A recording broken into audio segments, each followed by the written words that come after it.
Hi guys, welcome back to my YouTube channel. I'm Simone and this is Dwayne. And Dwayne, welcome to Come Chat with Sima. I've called you Dwayne because you're going to tell my people why I've called you for an interview, but I just want to have a normal, nice chat with my longtime friend. This is a school friend of mine, and I've contacted Dwayne to share his story on my YouTube channel because about a month ago, longer than that? Yeah, what are we now? June, so yeah, almost a month. So it would be a month on the 13th. Yeah. So okay, so a month ago. No, a month's gone now. We're 22nd, 23rd. So now, it's over a month now. Yeah, so over a month ago, something happened to Dwayne and it struck a nerve. And yeah, I haven't really been vocal with my thoughts and feelings of what's really happened until basically the lead up to this interview. So yeah, could you tell us what happened exactly, and yeah, we'll take it from there. Yeah, well, I was on my way to work in Lewisham Way actually, and I stopped off at the post office. It was 9:30 in the morning. I was in my tracksuit, my hair was mashed up because it was COVID, do you know what I mean? So no chance for a trim. So I just parked up right opposite the road, opposite the big yellow storage. Yeah.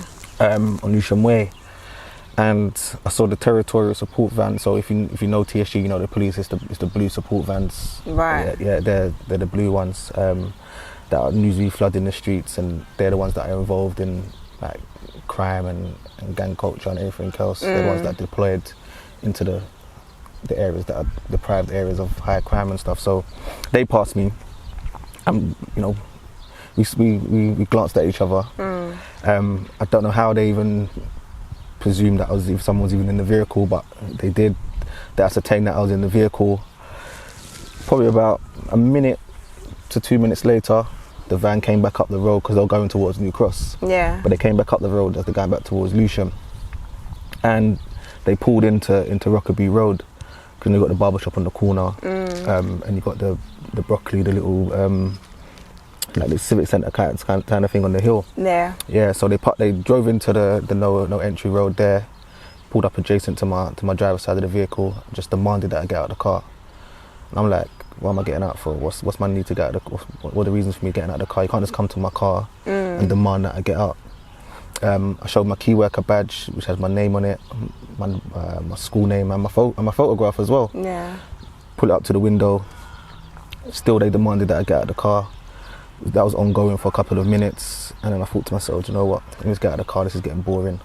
Stepped out my car, took the key out. The key was out ignition anyway, and my headphones were on, and my phone was in my hand. So went round to the passenger side of the car, and literally in about 30 seconds to 40 seconds, handcuffs were on. You're being detained under Section 23 of the Drugs and Misuse Act. And I'm like, what's going on? Yeah. What do you mean drugs? Like, then the female officer started saying that she could see, or some of the officers that were surrounding my car called something over to her and was saying that they can see remnants of cannabis flakes on the footwell of my vehicle. And I was like, how can you predetermine? And within that within that time, yeah. Plus who even gave you permission to even have a look in my vehicle? Yeah. Like, you haven't even said to me, this is why I'm here, this is what I'm doing. Yeah. You've taken it upon yourself to look inside my vehicle and ascertain that within a couple of moments. Yeah. We're in a pandemic. This is COVID. I haven't cleaned my car in over 4 months at that time. Yeah. There's no car wash open. I'm not doing it. I wasn't going anywhere. That's what am I cleaning my car for? I wasn't going to work. What's I need to clean my car? It was going back and forth, and I asked him, like, why did you put the handcuffs on me? Like, there's 7 officers around me. What's the need for handcuffs? Like, if you want to do your searches, fine, but what's the need for handcuffs? And the female officer was like, well, I handcuff anybody that I like. I do this to all criminals. Like, for me, it was just like, hold on a minute, how you having that level of dialogue and communication with me without even ascertaining who I am, even though I'm showing you who I am and where I work and what I do as a professional, but there's a total lack of regard and a lack of respect for people of colour in those situations, that regardless of who you are, what you do, what you look like, It's how you're dressed. well, it is what you look like. It is what you look like, and it's bait and stereotype. Yeah, because of the way you looked, you're a criminal. Yeah, because how I looked, like my beard was longer than what it was. Yeah. My hair was afro-y, do you know what I mean? It never usually is. Yeah. But even still, I was in a tracksuit, but even still, how I'm presented shouldn't give you a false presumption of who I am. And that is the preconceptions of what these officers have, and these white officers have, and even some potentially black officers have of the communities and societies that they're working in. Yeah. So it was like a 9-minute ordeal. I call it an ordeal, but for me, I'm not one that usually regularly gets stopped. So before that, have you been stopped before? Last time I was stopped properly, obviously been like, you know, when you're in cars and they pull over for driving license, and that's happened. But last time I was officially stopped was college, so probably about 2005-06. Wow. That's the last time that I was actually like profiled. Yeah. That was a profiling because I fit a description of, I was with 2 of my friends actually, who you know, and that was on that day. It was you fit a description of guys that just committed a crime in local area. It was in Brockley. Yeah. And again, but it's the same rhetoric. So if we go back then to 2006, it's the same sort of rhetoric and dialogue that. How did you feel like when they first walked up to your car? It's threatening because the dialogue that you're having with me, it's not even good morning sir, how are you? Where are you off to? Where are you off to? Is there any particular reason why you're here? Why you're stationary in this area? Yeah. It was instant, get out of the car. And in the first instance, that is going to get anyone's back up. That's going to make anyone nervous. That they came to bully. Yeah. And to the pure fact that I wasn't backing down at first, I'm like, no, I'm not getting out of the vehicle. Yeah. It just became relentless, and you know what I mean? I've seen videos, I've seen footage of what's gone on in the States, what's happened over here with overzealous policing and aggression and breaking people's windows and dragging people out of their car. And I thought, you know what, I'm not going to be another statistic in regards to this. Yeah. So in essence, you just want to comply and get it out of the way. But the mistreatment of how they treat people and myself in this instance, it cast a doubt in myself in regards to how I can best communicate with them and for them to understand what I'm actually saying to them and them to empathise with that, because if they're doing that to me as a grown man of 32, how are they treating the younger generation?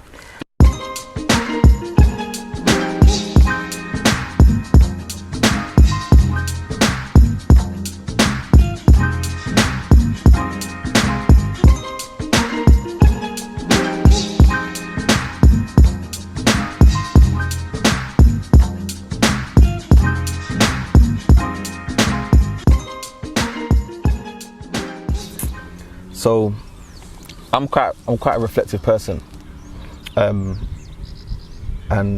so the first thing I did was I called my brother. I was like, "Yo, this happened." He's like, "What?" So I explained to him what happened, and okay, cool. And then I went to work. So I went into work. I spoke to the young people, told them what happened. Spoke to my school's officer, took all the details off me and whatnot. But then later in the evening, I'm quite vocal on Twitter anyway, so I'll air my views on Twitter. A lot of things that I would say that I'm feeling, I'll just express through Twitter. Yeah. Regardless if people are listening or not, I'll just express how I feel and what I want to say through Twitter. So I took to Twitter, and I added the Metropolitan Police on Twitter. So I did a brief little breakdown. I didn't go into much detail in regards to what happened to me on that day, but I just spoke to them about the etiquette and their mannerisms and communication, and in regards to training and how they must upskill their staff and the officers, new and old recruits. Do you know what I mean? And how vulnerable it kind of made me feel being in that situation. So at that time I got no response, and then so it happened to me on, I can't remember what day the 13th was, but the following day I said, nah, I haven't got no response from the Met. I'm not having this. Yeah. So again, this time I told my story on Twitter. So I've done a break, step by step, done the thread, everything that happened. But I added the Guardian, BBC, ITV, all the major newspapers and media outlets. And then obviously the Met got back to me. took my details, and then I got my police record from the police station. But by that time, obviously the Guardian got back to me, the Times got back to me, and ITV and various other outlets got back to me as well. Media outlets got back to me. So I had a piece in the Guardian, which came out probably like maybe 4 days after my incident. But then I got in touch with various other organisations. So like I had organisations such as Stopwatch, who like specialise in holding police accountable in regards to policing and stopping searches. Yeah. They got in contact with me. They advised me in what I needed to do. The IOPC, who are the Independent Office for Police Complaints, where my complaint is currently being looked at this moment in time. So it's an official complaint. Am I hopeful? I'm not entirely sure. We'll see how it goes in it. But for me, and then obviously done ITV News a couple of days later as well. Yeah. I got the message out. And yeah, I didn't expect it to get the traction that it did. Yeah. Just from my tweets. Yeah. But we're in a pandemic. Do you know what I mean? No one's allowed to leave their house. Yeah. We're social distancing, everything else, and how am I being searched and handcuffed? I didn't even think, and they didn't have no masks on. No masks. I didn't think to say that. No masks. Like, I think one or two maybe had gloves on. Yeah. But even then, I was in handcuffs. One officer there, one officer there, one officer in front of me. Did you ask them if they were social distancing? In my head, I'm just like, I was so baffled. Why are you stopping me? Yeah, and focusing on why they're stopping me. I wasn't even focused on the PPE. It wasn't until afterwards, when I'm writing my thread on Twitter, is that I thought, right, yeah, they weren't even wearing no PPE. Do you know what I mean? And what made my story so different is that everyone else has had footage in regards to theirs, do you know what I mean? And everything that's happened. So mine was just a thread of my story with no footage, no pictures, nothing. And for it to get the traction that it did, I'm like, for everybody that supported it and retweeted and liked it and whatever else, I'm thankful, because otherwise, my story wouldn't be out there and I wouldn't be in a position that I am now. But this is why it touched the nerve for me. This is like, Dwayne, we need to talk. You know what I'm saying? Because for me, it's like, so I've got a lot of friends, I know a lot of people, and especially from back in the day, growing up. And I always say you had the bad side, you had the bad crew, and then you had the good crew, do you know what I'm saying? And you lot weren't all angels with everything, do you know what I'm saying? Yeah. But you lot overall are the good crew, you get me? Like, you lot ain't criminals, you lot ain't doing nothing bad, you lot are just, literally, we all went college together, then obviously some went to uni, some went straight to employment, and overall our batch of friends are doing well, even till this day. Let's be real. Do you get what I'm saying? We're business owners, we're entrepreneurs, we've got good jobs. Do you get what I mean? So when I saw that, and even though I probably before then, it was probably Christmas when we saw each other. We had a Christmas dinner, right. Yeah, correct. So it's like, even though I don't see you every day, it touched a nerve. Do you get what I'm saying? Because that's my boy. Like, wagwan. Nah, that's not right. Like, why is he being penalised for driving in his car? Why does he have to be a drug dealer? Why does he have to be a drug user? And so, right, it should get attention, it should get attraction, because you know what, how you dealt with it as well will set an example for the pupils that you teach. Yeah, and I think that was my main objective, is to showcase to them that, you know, I hear stories when I'm at work of the young people getting stopped and they're getting searched, and they're coming into school frustrated, their parents are frustrated. Even people that we grow up with and that we know personally will tell me like, yeah, D, I got stopped today and over this and this, that and other, and then it resonates. And I'm like, right, cool, but at the time you think to yourself, okay, like, you've been stopped and searched, but you don't ever have the correct knowledge and understanding to guide them as well. But when it happened to me, I was like, do you know what? It's happened to me now. It's happened to various people that I know countless times. Yeah. When is the buck gonna stop? Who is going to make a stand and say enough is enough? In my profession and the schools that I work in, and for the parents and the young people that know me and the staff that I've worked with over the years, they know me that, you know, I'm a in a sense, I don't have to paint that picture as a sort of a role model, and I have to be.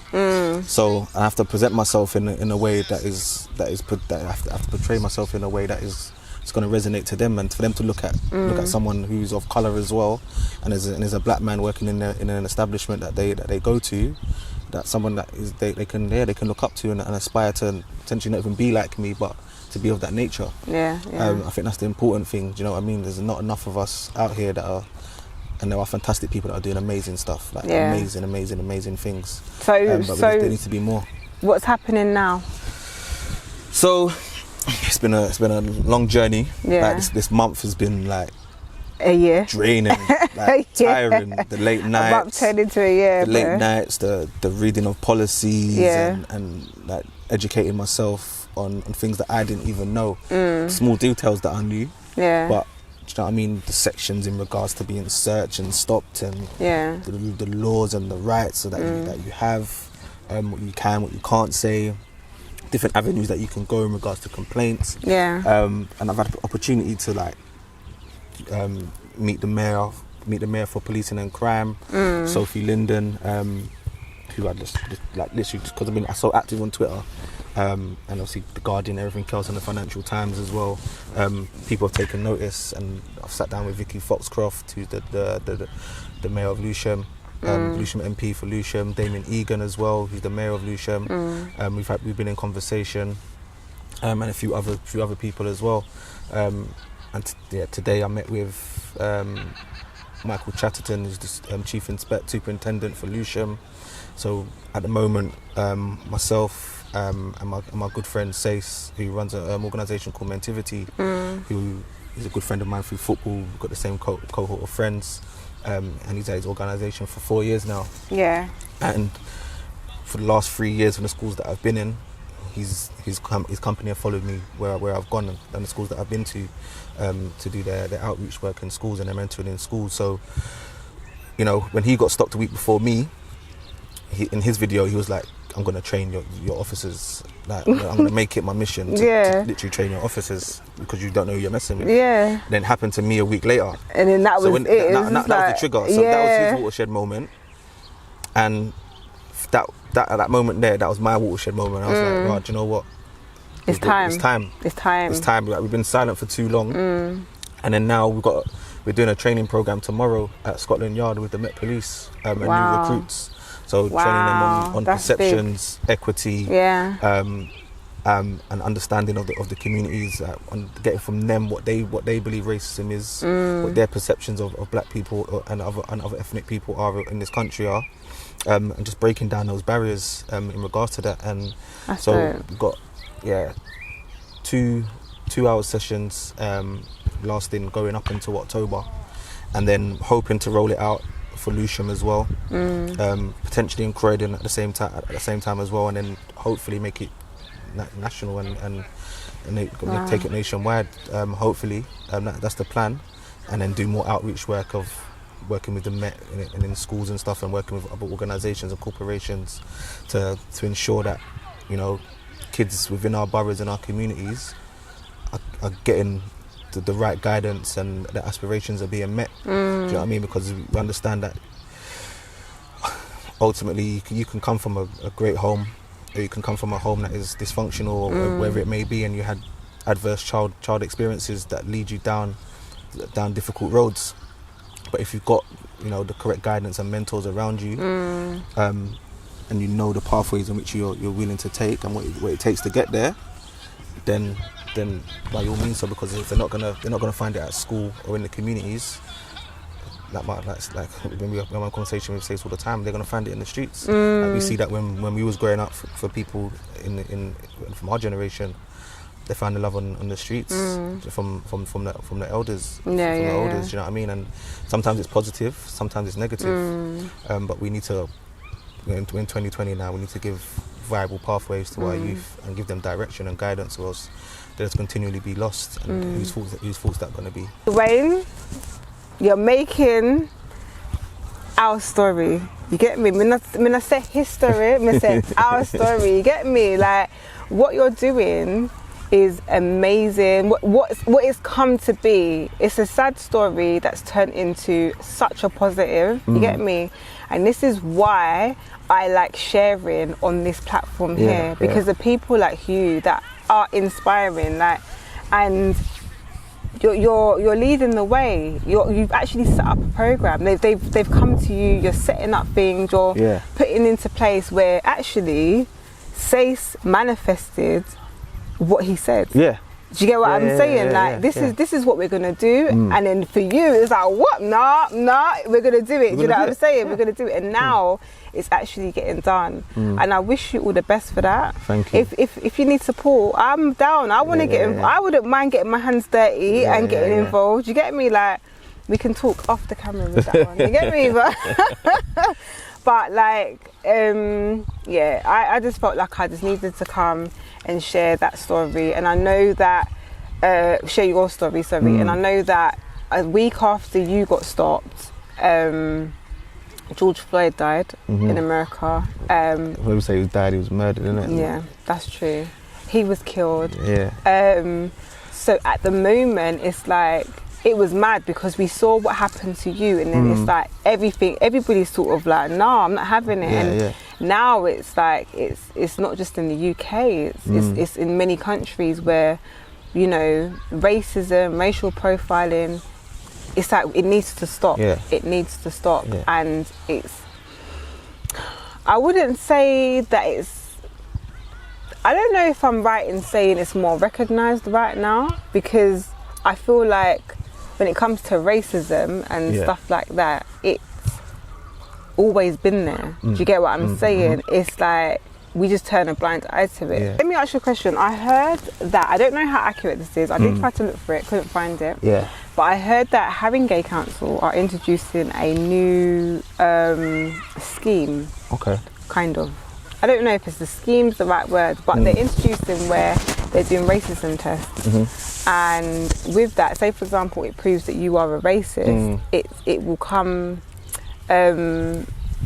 what they will do is then try to help you to identify why. And, you know, like, rather than, I guess it will probably help within their profession, their characteristics, I don't know, to change their viewpoint. Do you think that's something that is similar to what you lot are doing at Mentivity and yourself? Do you think it's also similar to... Oh, we got a doggy here. We're in the park, by the way. We're just chilling, you get me? We better go before the sun goes in. But do you think it's something that would help? Definitely. I mean, it's something, that sort of tests and those sort of surveys need to be done across the board, not just only in the Met. Like, we know the Met is institutionally racist. Do you know what I mean? We know big corporations are institutionally racist. We know the government's institutionally racist. We know that. We can just see in terms of the diversity in regards to those establishments. So it would be a good idea. I think those sort of tests need to be taken place beforehand, before you say to yourself, I'm gonna give Johnny Blue Jeans. I'm gonna give Johnny Blue Jeans a job on the Met. You need to understand this person's character. So you think, like, maybe if they rolled out them sort of tests before you get employed? You get employed, 100%. Like, even in workplaces, they do a lot of diversity tests. Do you know what I mean? In like, into race, gender. Do you know what I mean? Religion. They do these sort of tests in workplaces, whether it's confidential or not. And I think that's the hardest thing.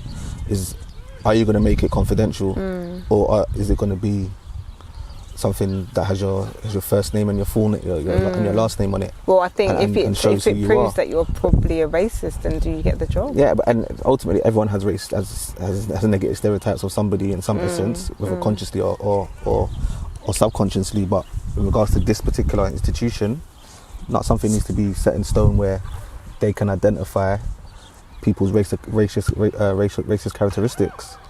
Another question, because me is conscious of time and I have my watch on today. You're gonna work tonight. You're good. But so my next question to you is, first of all, what do you think about the protesting, Black Lives Matter, and everything that's going on right now?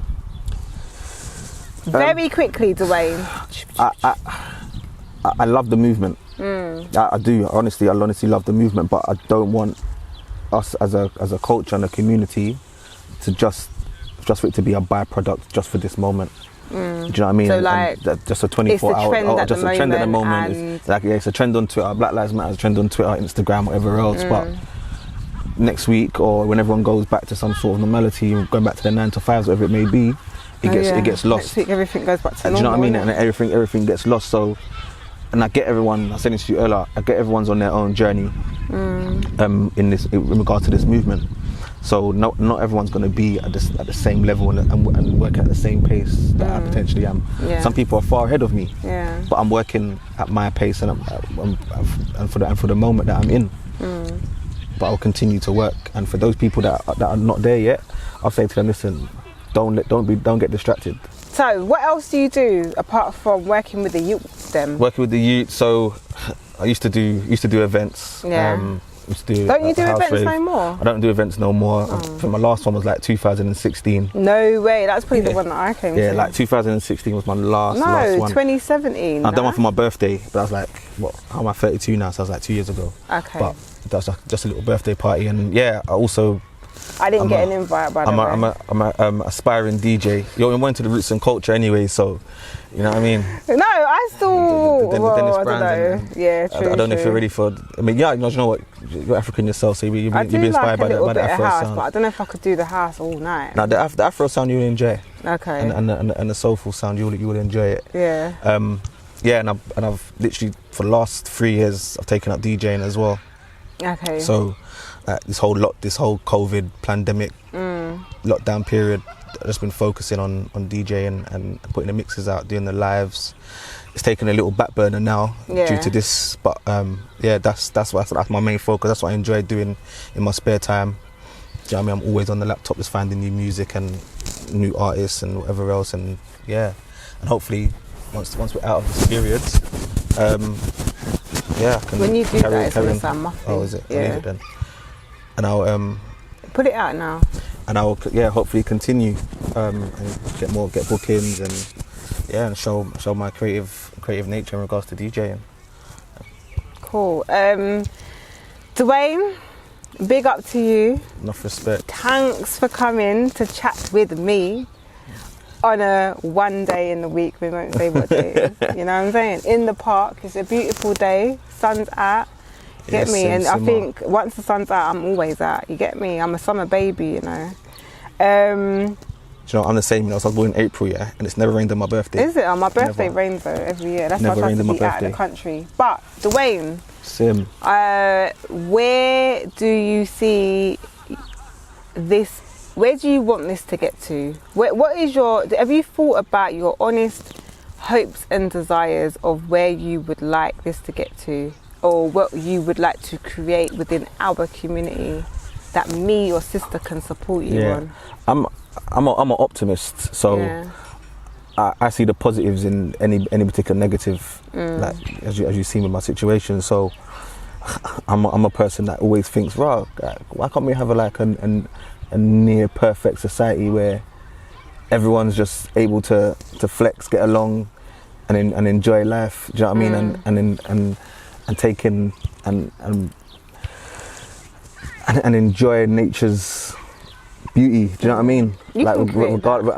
And it's, listen. Hopefully one day I'll be a part of that journey. And the end goal is, do I ultimately want to stay here? I have this conversation all the time with my family. Yeah. I see my grandma in St. Lucia, living, sitting on her balcony and enjoying the fresh fruits and the labour of her life, what she did over here, and that's what I want to do. Yeah. Do you know what I mean? Whether that's here, whether that's in the Caribbean, whether it's back on the continent of Africa, who knows? But your paradise starts now. Yeah. So as long as you create that for yourself, then and in everything you do, then that is it's your kingdom, isn't it? Yeah. You know what I'm saying? Definitely. And anything that you manifest, that you put, that you say, can be manifested. So just continue to reach for your end goal, man. That's what I'm gonna do. Yeah. Find the target. You get me? Right. Tell my people your socials. Let's wrap this up now. One time for y'all. Me, I go kick him out. Yes, people. You can follow me on Twitter. Yes. Everything is _tribal on the Twitter. Tribal with a TRIBAL. Yeah, that's on Instagram. That's on Twitter. That's the only platforms that I'm on. Not on Facebook. If I'm on Facebook, then my name, I'm Dwayne Francis. And then I'm not on any other socials. And His number's 079, just joking. And guys, thank you for tuning in to this edition of Come Chat with Sima. This has been a special one. I'm glad that you came and you spoke with me, and I'm glad that change and a positive outcome has come from this. And yeah, guys, until next time, big up yourselves. That's what I will tell you. Subscribe, turn on your notification bell, tell a friend to tell a friend, share it, like it, and all of these things. Follow the links below. And until next time, peace and blessings to you.